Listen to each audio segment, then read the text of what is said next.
أعوذ بالله من الشيطان الرجيم. بسم الله الرحمن الرحيم.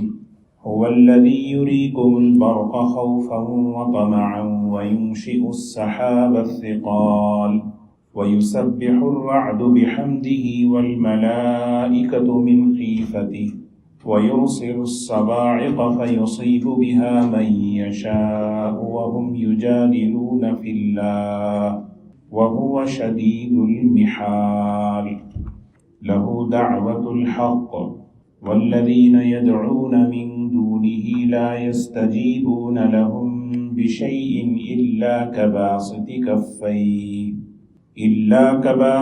كفيه إلى الماء ليبلغ فاه وما هو ببالغه وما دعاء الكافرين إلا في ضلال.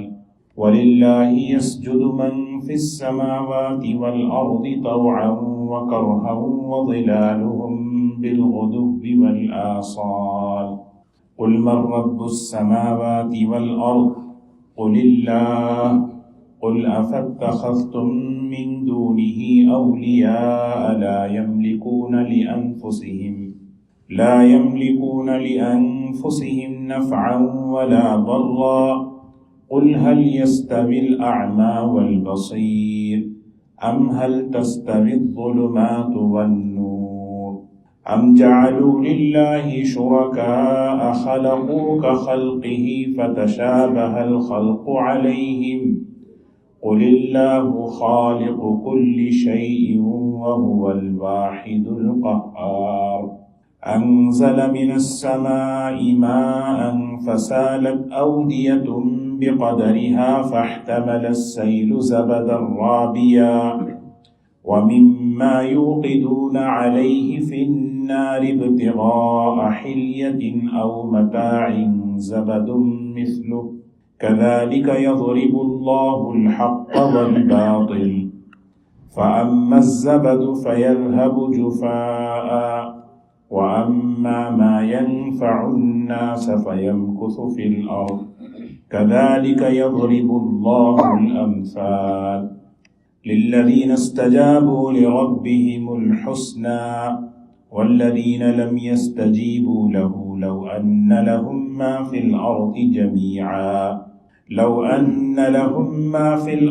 جميعا ومثله معه لافتدوا به أولئك لهم سوء الحساب ومأواهم جہنم وبئس المہاد. صدق اللہ العظیم.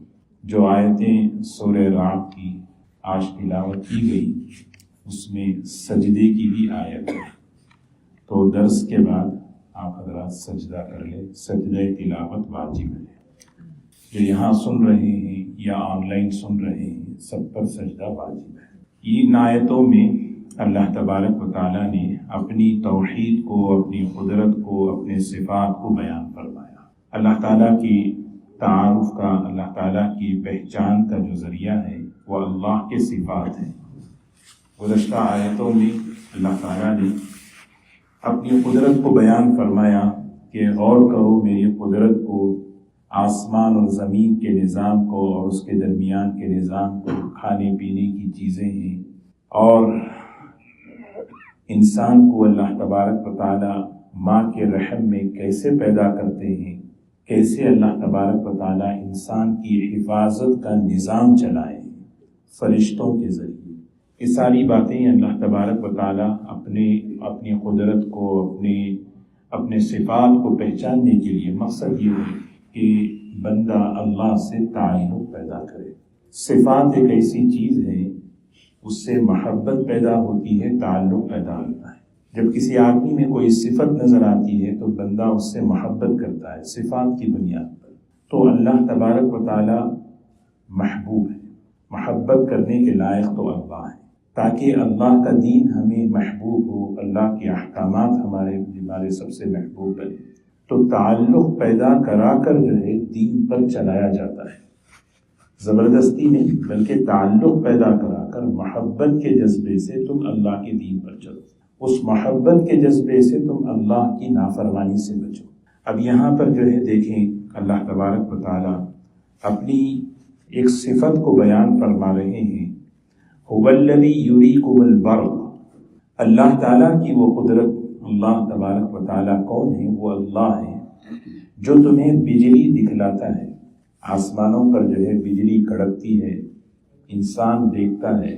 جب انسان آسمانوں پر بادلوں کو گرجتے ہوئے دیکھتا ہے تو ایک امید بھی پیدا ہوتی ہے کہ بھئی ابھی بارش برسنے والی ہے، اور اس کے ساتھ ساتھ ایک خوف بھی پیدا ہوتا ہے کہ کہیں وہ بجلی نہ گر پڑے۔ بجلیاں گرتی ہیں کبھی پہاڑوں پر، درختوں پر، عمارتوں پر، چیزوں پر۔ تو انسان ایک ہی چیز ہے، اللہ تبارک و تعالیٰ کیسے اس سے جو ہے امید بھی اور اس سے خوف بھی۔ تو بجلی اللہ بتلاتے ہیں تاکہ بندہ ڈرے، اور ڈر کر اللہ کی نافرمانی سے بچے، اللہ تعالیٰ کا خوف پیدا کرے۔ اسی لیے حدیث میں آتا ہے الایمان بین الخوف والرجاء، ایمان جو ہے امید اور خوف کے درمیان ہے۔ اللہ تعالیٰ کی رحمت کے امیدوار بھی ہوں اور اللہ سے ڈرتے ہوئے بھی رہیں اور دین پر چلیں۔ ایمان اسی کے درمیان رہتا ہے۔ صرف خوف ہی خوف ہو تو آدمی مایوس ہو جاتا ہے، امید ہی امید ہو تو پھر آدمی گناہوں پہ جو ہے جری ہو جاتا ہے۔ اللہ بڑا ہے، بہت رحم کرنے والا ہے۔ اللہ تعالیٰ جو ہے اعتدال کا راستہ ہمیں بتاتے ہیں۔ یہاں دیکھیے کتنی بہترین بات، هو الذی یریکم البرق خوفا وطمعا، وہ اللہ جو تمہیں آسمانوں پر اپنے بجلی کو دکھلاتا ہے۔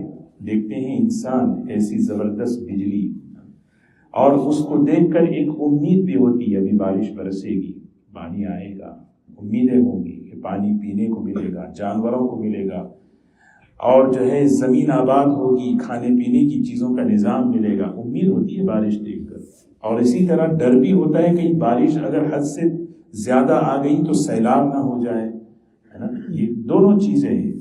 وَيُنشِئُ السَّحَابَ الثِّقَالَ، اللہ ہی ہے جو بادلوں میں کیسے پانی کو بھر بھر کر اللہ تبارک و تعالیٰ ان بادلوں کو لے کر چلتے ہیں۔ وَيُنشِئُ السَّحَابَ الثِّقَالَ، ثقال کہتے ہیں وزنی، ہزاروں ٹن پانی بادلوں میں اللہ جمع کرتے ہیں۔ کیسا نظام، سمندروں کو اللہ نے پیدا کیا، سمندروں سے جو ہے اللہ تعالیٰ ہواؤں کے ذریعے سے اللہ تعالیٰ کیا ہے اس چیز کو اٹھاتے ہیں اور بادلوں میں جمع کرتے ہیں، اور بادل دیکھنے کا موقع ملتا ہے۔ فلائٹ میں جب جائیں تو کیسے فلائٹ جو ہے بادلوں کو چیرتے ہوئے ٹیک آف کرتی ہے، لینڈ کرتی ہے۔ یعنی کبھی ہل اسٹیشن پر چلے جائیں، وہاں دیکھیں آدمی جو ہے بادلوں کے درمیان رہتا ہے، بادلوں سے اوپر بھی رہتا ہے، ابر نظر آتا ہے، ابر کو اگر پکڑ کر دیکھیں پانی نظر نہیں آتا۔ یہ اللہ تبارک و تعالیٰ جو ہے وہ بادل جو ہے اب وَيُنشِئُ، اللہ ہی ہے اس کو جو ہے چلاتے ہیں۔ کیسے چلاتے ہیں؟ کہ بھی جہاں آج تک اتنی ٹیکنالوجی پیدا ہو گئی لیکن بادلوں کو کنٹرول کرنے کا کوئی نظام نہیں بنا ہے۔ اسی لیے نبی کریم صلی اللہ علیہ وسلم بارشوں کے نہ ہونے پر صلاۃ الاستسقاء آپ نے سکھائی کہ یہ وہ نماز ہے جس سے بادلوں کا نظام تمہاری طرف متوجہ ہوتا ہے۔ اب اس میں بندہ دعا کرتا ہے اللہم صیبا نافعا، اے اللہ رحمت والی، برکت والی، نفع والی بارش عطا فرما۔ تو یہاں پر اللہ تعالیٰ یہی فرما رہے ہیں کہ وہی ینشئ السحاب الثقال، سحاب کہتے ہیں کلاؤڈ، بادل، اس کے اندر وزن پانی کا جو ہے نا ہوتا ہے، اور وہ اللہ تعالیٰ ہی اٹھاتے ہیں اس کو، کوئی بغیر کسی سہارے کے۔ وَيُنشِئُ، اسی کو اللہ نے اٹھایا ہے۔ وَيُسَبِّحُ الرَّعْدُ بِحَمْدِهِ وَالْمَلَائِكَةُ مِنْ خِيفَتِهِ، بجلی تسبیح بیان کرتی ہے، جب وہ کڑک ہوتی ہے وہ اصل تسبیح ہے۔ الرعد کے دو معنی ہیں، ایک جو ہے وہ جو بجلی کی آواز ہے وہ رعد ہے، ایک روایت میں ہے کہ رعد فرشتے کا نام ہے، جو فرشتہ اللہ تعالیٰ نے بادلوں کے لیے مقرر کیا، وہ جو ہے بادلوں کو اللہ کے حکم سے لے کر چلتا ہے کہ یہ بادل فلاں جگہ فلاں جگہ فلاں جگہ پانی برسے گا۔ یہ اللہ تعالیٰ کیسے خوبصورت آیتیں دیکھیں، اگر بس اس کا ترجمہ پڑھتے چلیں ایک دل میں عجیب اللہ سے محبت، اللہ کا تعارف، اللہ تعالیٰ کی پہچان بڑھتی چلی جاتی ہے نا۔ یسبح الرعد بحمدہ، رعد اللہ کی تسبیح بیان کرتا ہے اس کی تعریف کے ساتھ. فرشتہ تم بھی اللہ کی تسبیح بیان کرو. سبحان اللہ، الحمدللہ، لا الہ الا اللہ، اللہ اکبر. بندہ اللہ کی تسبیح بیان کرے. والملائکۃ من خیفتی، فرشتے اللہ کے خوف سے ڈرتے ہیں اور اس کی تسبیح بیان کرتے ہیں. ایسی بڑی بڑی مخلوق فرشتے ہیں، لہٰذا انسان کو بھی اللہ سے ڈرنا چاہیے، وہ ڈر کر نافرمانی سے بچنا چاہیے. یسبح، نبی کریم صلی اللہ علیہ وسلم سے یہودیوں نے بہت سے سوالات کیے امتحان کے طور پر. اس میں ایک سوال یہ کیا کہ واقعی آپ اللہ کے نبی ہیں تو یہ بتائیے کہ یہ رعد کیا ہے، کیونکہ تورات میں بھی اس کا ذکر ہے. تو حضور اکرم صلی اللہ علیہ وسلم نے فرمایا رعد وہ فرشتہ ہے جو بادلوں کو لے کر چلتا ہے اللہ کے حکم سے. وَيُرْسِلُ الصَّوَاعِقَ، صواعق اس بجلی کو کہتے ہیں جو زمین پر گر پڑتی ہے، وہ اللہ ہی بھیجتا ہے. وَيُرْسِلُ الصَّوَاعِقَ یعنی بجلیوں پر بھی کنٹرول اللہ کا، بادلوں پر بھی کنٹرول اللہ کا، ہواؤں پر کنٹرول اللہ کا، ہر چیز کا خالق بھی اللہ اور اس پر قابض بھی اللہ. ایسا نہیں کہ جہاں چاہے بجلی گر پڑے، جیسے چاہے بجلی گر پڑے. وَيُرْسِلُ الصَّوَاعِقَ ان بجلیوں کو اللہ ہی گراتا ہے، بھیجتا ہے. فَيُصِيبُ بِهَا مَن يَشَاءُ جہاں وہ چاہتا ہے، جہاں وہ چاہتا ہے، اس کی مرضی ہے. وَهُمْ يُجَادِلُونَ فِي اللَّهِ وہ اللہ کے معاملے میں بحث کرتے ہیں، جھگڑتے ہیں. نبی کریم صلی اللہ علیہ، یہ آیت کا ٹکڑا جو ہے اس وقت نازل ہوا. حضور اکرم صلی اللہ علیہ وسلم نے ایک صحابی کو ایک آدمی کے پاس دین کی دعوت دینے کے لیے، تو وہ جب صحابی پہنچے، وہ جب انہوں نے دین کی دعوت دی، ایک اللہ کی طرف انہوں نے بلایا، تو وہ آدمی گستاخی کرنے لگا، بے ادبی کرنے لگا. اچھا یہ بتاؤ تمہارا خدا، تمہارا رب کس چیز سے بنا ہے؟ سونے سے بنا، چاندی سے بنا، کس چیز سے بنا ہے؟ اور اللہ تعالیٰ کی شان میں گستاخی اور بے ادبی کرنے لگا. اسی موقع پر اللہ نے بجلی گرائی اور وہ ہلاک ہو گیا. فَيُصِيبُ بِهَا مَن يَشَاءُ وَهُمْ يُجَادِلُونَ فِي اللَّهِ وہ اللہ کے بارے میں جھگڑتا ہے. اور اللہ تعالیٰ تو اللہ تعالیٰ کی شان انعام، شان انتقام دونوں بیان کر رہے ہیں. میری شان انعامات بھی ہیں، میرے شان انتقامات بھی ہیں، میں پکڑتا بھی ہوں. وَهُوَ شَدِيدُ الْمِحَالِ اس کی پکڑ، اس کی گرفت، اس کا عذاب بہت سخت ہے. جب کوئی اس کے پکڑ میں آتا ہے بچ نہیں پاتا، کوئی بچنا چاہے تو بھی بچ نہیں سکتا. لہو دعوت الحق، لہو دعوت الحق. سبحان اللہ، اسی اللہ کے لیے سچی پکار ہے. تو لا الہ الا اللہ، جو خالق ہے، مالک ہے، جو محافظ ہے، جو نفع اور نقصان کا مالک ہے، بادلوں کا، آسمانوں کا، ہواؤں کا نظام جس کے پاس ہے. لہو دعوت الحق، اپنی حاجت، اپنی ضرورت اسی کے سامنے پیش کرو، اسی کے سامنے پیش کرو. دعوت الحق کے یہاں دو معنی ہیں. دعوت الحق توحید، وحدانیت اسی کے لیے ہے. دوسری چیز دعویٰ مانے دعا، سچی دعا، وہ دعا جو جب انسان مانگتا ہے تو وہاں سے رزلٹ صحیح نکل کر آتا ہے، وہ اللہ کی. جب بندہ دعا مانگتا ہے اللہ کے سامنے اپنی حاجت کو پیش کرتا ہے، اس کی دعا نامراد نہیں ہوتی، ناکام نہیں ہوتی، ضائع نہیں ہوتی. لہو دعوت الحق، کیونکہ جب بندہ اللہ کو پہچانتا ہے، اس کے صفات کے ساتھ اپنی ہر ضرورت کو اس کے سامنے پیش کرتا ہے، تو اسی لیے اللہ یہ ساری چیزیں بیان کر کے کہہ رہے ہیں اسی کو پکارو، اسی کے سامنے اپنی حاجت پیش کرو. اور رہی بات اللہ کو چھوڑ کر، اللہ کا غیر دنیا میں جتنا بھی ہے، جس کو بھی تم پکارو گے، جس کے سامنے بھی تم جو ہے اپنی حاجت پیش کرو گے، اس کی مثال کیسی ہے پتہ ہے؟ عجیب مثال دی اللہ تعالیٰ نے. ایک عام آدمی بھی سمجھ جائے. سامنے پانی رکھا ہوا ہے اور ایک آدمی یہاں کھڑا ہوا ہے اور اس پانی کو دیکھ کر ہاتھ پھیلا کر کہہ رہا ہے، اے پانی تو میرے منہ میں آ جا، مجھے پیاس لگی ہے، مجھے اس وقت شدید پیاس لگی ہے. پانی آ سکتا ہے؟ ایسا کبھی ہوا ہے کہ ایک آدمی شدید پیاس کی حالت میں پانی سامنے ہے اور پانی کو پکار رہا ہے، اے پانی، وہی کہہ رہے ہیں والذین یدعون من دونی، وہ لوگ جو اللہ کو چھوڑ کر اللہ کے غیر کو پکارتے ہیں، لا یستجیبون لهم بشیء، ذرا برابر بھی وہ جواب نہیں دیتے، یعنی دعا سننا تو بہت دور کی بات، جواب بھی نہیں دیتے، الا مگر یہ کہ اس کی مثال کیسی ہے، کباسط کفیہ، ایک آدمی اپنے دونوں ہاتھوں کو پھیلایا ہوا ہے، دونوں ہاتھوں کو پھیلایا ہوا ہے الی الماء، پانی کی طرف، لیبلغ فاہ، تاکہ وہ پانی اس کے منہ میں آ جائے۔ ایسا ہو سکتا ہے؟ پانی جو ہے جامد ہے، کچھ سمجھ نہیں ہے اس میں۔ اسی طرح اللہ کے علاوہ جتنا اللہ کا غیر ہے، سب اس میں نہ نفع پہنچانے کی نہ نقصان پہنچانے کی کوئی صلاحیت نہیں ہے، اسی لیے مانگو اللہ سے، عبادت اللہ کی کرو۔ وما دعاء الکافرین الا فی ضلال، اسی لیے کافر جب پکارتا ہے نا، اس کی دعا ضلال کے معنی ہے بیکار جاتی ہے، ضائع جاتی ہے، کیونکہ صحیح جگہ نہیں پکار رہا ہو۔ ہاں، اصل جگہ، اصل یعنی پکارو اسے جو سنتا ہے، پکارو اسے جو سنتا ہے۔ کون سنتا ہے؟ پکارو اسے جس کے پاس قدرت ہے، پکارو اسے جس کے قبضے میں نفع اور نقصان ہے، پکارو اسے جو آسمان و زمین کا نظام چلا رہا ہے۔ کون ہے وہ؟ لا الہ الا اللہ۔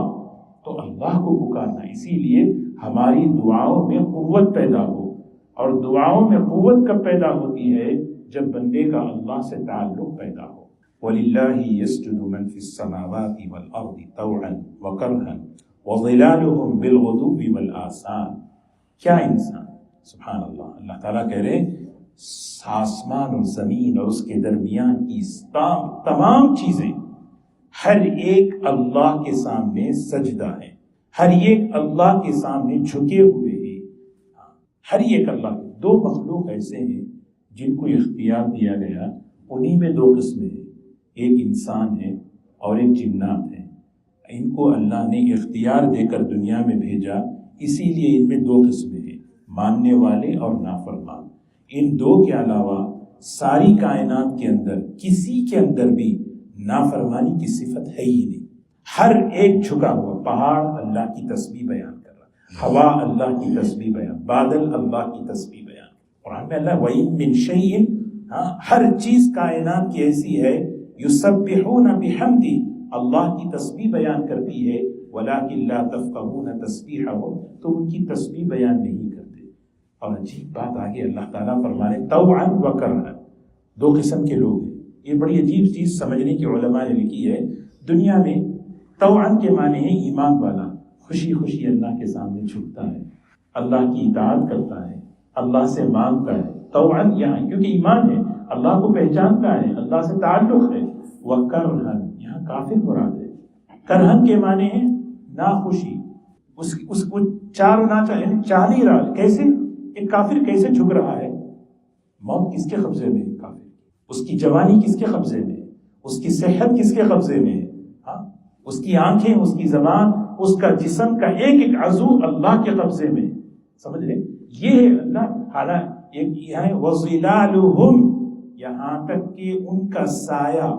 ایک بہت بڑے مفسر ہیں، بڑی عجیب بات لکھتے ہیں، ایک غیر مسلم، ایک کافر بت کے سامنے سجدہ کرتا ہے، اسی وقت اس کا سایہ اللہ کے سامنے سجدہ کرتا ہے۔ وہ غیر اللہ کے سامنے جھکا ہوا ہے، لیکن یہ جو سایہ ہے وہ ظلال کہتے ہیں۔ ایک جگہ قرآن پاک میں اللہ نے اس کو اور اچھے انداز میں فرمایا، اولم یروا الی ما خلق اللہ من شیء یتفیأ ظلالہ عن الیمین والشمائل سجدا للہ۔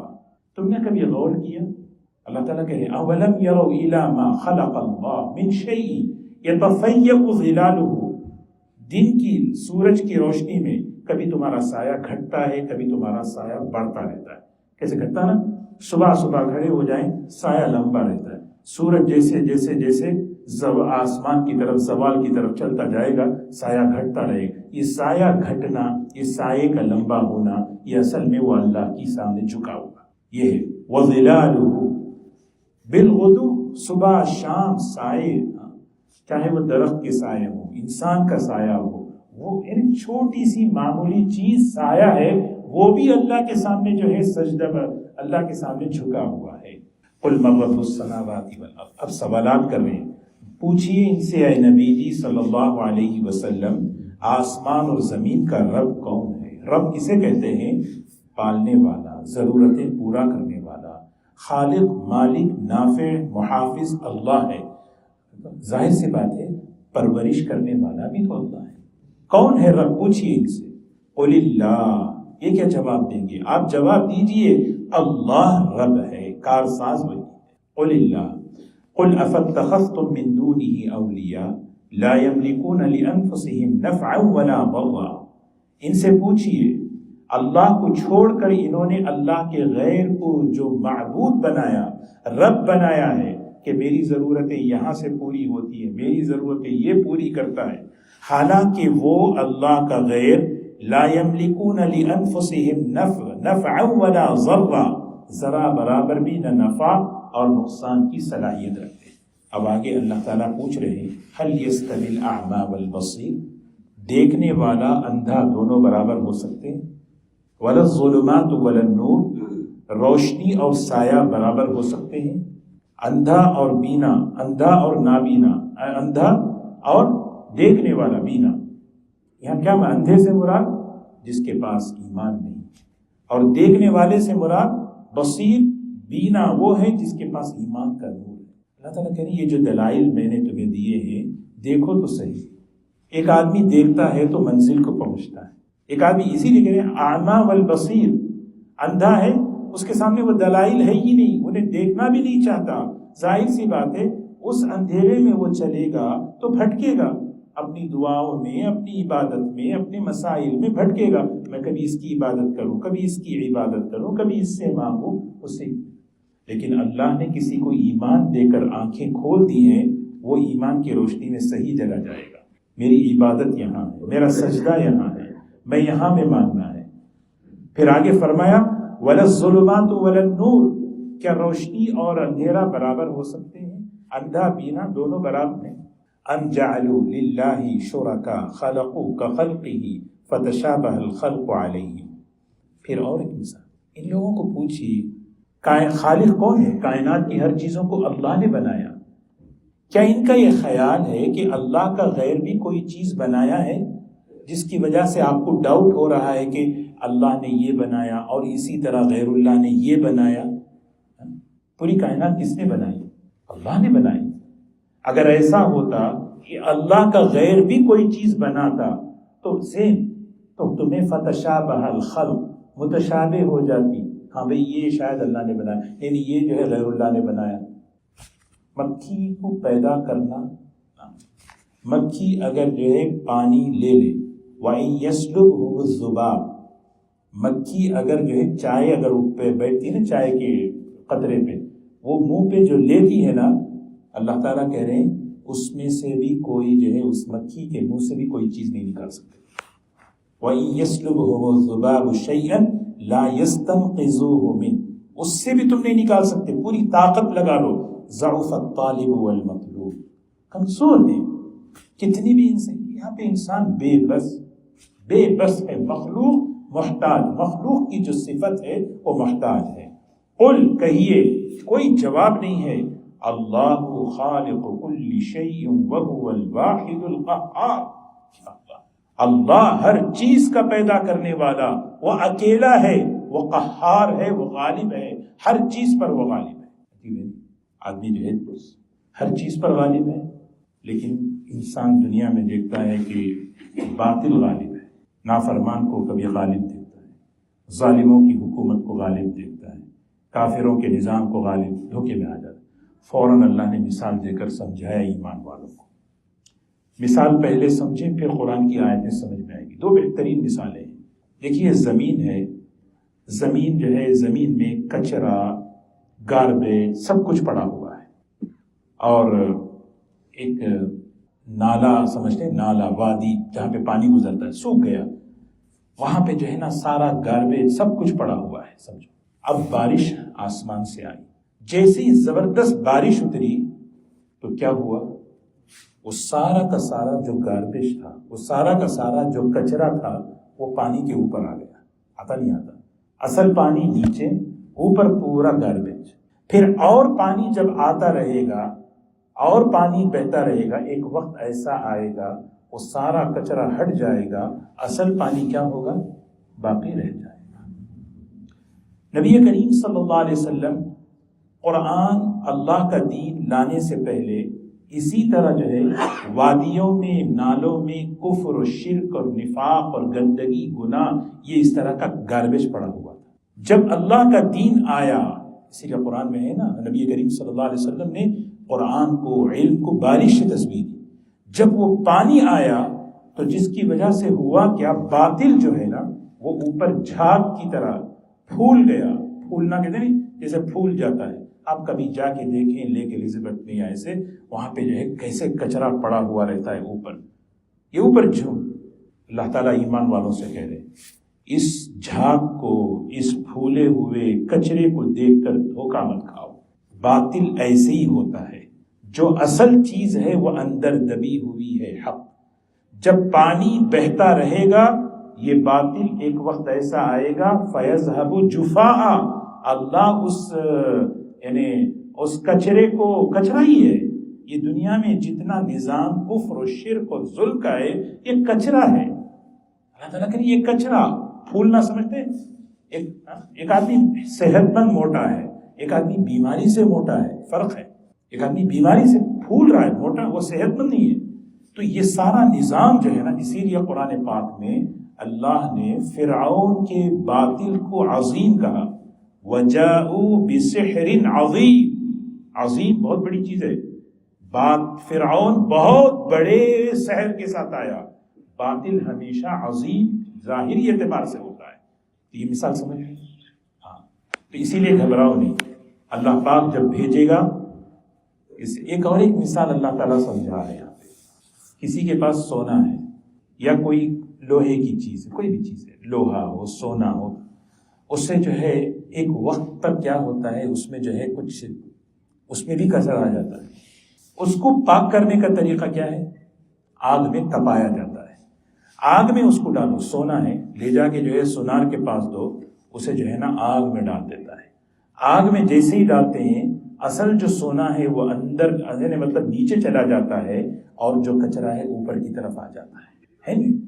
تو یہ جو چیز ہے اللہ تبارک و تعالیٰ یہ سمجھا رہے ہیں، مقصد نصیحت ایک ہی چیز ہے، باطل کے اس جھاگ کو، یوں سمجھے باطل کے اس ابال کو، ابال سمجھتے ہیں 7 اپ کی باٹل کو اگر آپ ہلا کے کھولیں تو کیسے ابال آتا ہے، یہ ابال ہے، یہ ابال، یہ باطل کا جو نظام۔ اس لیے ایمان والوں کو تسلی دی جا رہی ہے، اب تم حق پر ہو، ایمان پر ہو، توحید پر ہو، نبی کریم صلی اللہ علیہ وسلم کو تسلی دی جا رہی ہے، اس باطل کے نظام کو دیکھ کر دھوکہ نہ کھاؤ، یہ کچرا ہے۔ پانی آیا ہے تو اسی طرح نیچے کا کچرا اوپر آ جاتا ہے، ایک وقت ایسا آتا ہے کہ یہ کچرا صاف، یہ سونے پر سے جو ہے نا یہ اس کا جو ڈپلیکیٹ چیز ہے وہ ہٹ جاتا ہے، کھرا سونا رہ جاتا ہے۔ یہ اللہ تعالیٰ یہ 2 مثالیں دے کر ایمان والوں کو تسلی دے رہے ہیں، توحید، ایمان، اعمال یہ اصل چیز ہے۔ انزل من السماء ماء، اللہ نے آسمان سے پانی کو برسایا، فسالت اودیۃ، وہ پانی جو ہے کیا ہے، نہروں میں، وادیوں میں، نالوں میں جو ہے نا بہہ پڑا، بقدرہا، ایک اندازے کے مطابق، فاحتمل السیل، وہ جو سیلاب پانی کا آیا تھا اس نے اٹھایا، زبدن رابیہ، اندر سے گاربیج کچرا، زبدن کہتے ہیں وہ جو جھاگ ہے نا، جھاگ، رابیہ کہتے ہیں پھولا ہوا جھاگ، اوپر کیسے کیسے گندے گندے چیزیں پھول کر پڑے ہوئے رہتے ہیں۔ اور دوسری بھی مثال ہے جیسے میں نے کہا، وَمِمَّا يُوقِدُونَ عَلَيْهِ فِي النَّارِ، آگ میں تم تپاتے ہو، اگر سونا تپاتے ہو، کیوں؟ ابتغاء حلیۃ، زیور بنانے کے لیے۔ کسی کے پاس سونے کی کوائن ہے، سونے کی کوائن ہے یا بسکٹ ہے، اسے جو ہے زیور بنانا ہے، کیسے بن سکتا ہے؟ لے جا کر وہ سونار کو دیں گے، وہ کوائن جو ہے وہ آگ میں ڈالتا ہے، اور وہ کیا ہے، خوب تپا کر جو ہے نا وہ زیور بناتا ہے۔ جب زیور جو بناتا ہے اصل سونا رہ جاتا ہے، جو کچرا وچرا لگا ہوا رہتا ہے وہ سب کیا ہے، صاف ہو جاتا ہے۔ کذالک یضرب اللہ الحق والباطل، اللہ حق اور باطل کو سمجھانے کے لیے مثال دے رہے ہیں۔ کیسی آسان مثال دیکھیں، ہر آدمی سمجھ سکتا ہے۔